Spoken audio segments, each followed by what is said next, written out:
Ви благодарам, председателе, почитувани колеги пратеници, почитувани медиуми. Вчера поднесовме предлог закон врз основа на член 71, став 1 од Уставот на Македонија и врз основа на членовите 139, 144 и 175 од Деловникот. Тоа е предлог закон за измена и дополнување на Законот за пратениците по скратена постапка. Овој предлог закон еднаш пред пратениците собранието беше поднесен во 2021 година, но тогашната владеачка коалиција не најде за сходно да го поддржи. Именно за што се работи, се утврдуваат повисоки и построги критериуми за тоа кој лице може да биде пратеник во собранието. Односно принципот еден пратеник, едно државјанство.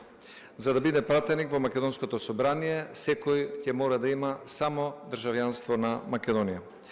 Овој закон планирано е да влезе во сила со денот на објавувањето во службениот весник, а тоа значи дека овој закон, доколку биде усвоен, ќе важи и за овој пратенички состав.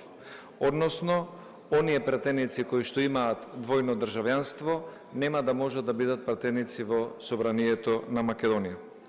Сметаме дека ваквиот начин на подигнување на критериумите ќе зголеми и лојалноста, не само кон собранието, туку и кон државата, а исто така сметаме дека ова може да биде и повод и мотив за други институции да се размисли, да се примени овој принцип на номинирање, избор или кандидирање за повисока државна функција. По однос на политичките шпекулации, ние како петмина подпишани колеги пратеници кои што го поднесуваме овој закон, секој оној кој што смета дека било кој од нас поседува било какво друго државјанство, го повикуваме да излезе надвор од говорницата, да изнесе такво тврдење и потоа преку судска постапка да го докаже истото или да се соочи со пресуда за лажење и клевета. Благодарам многу.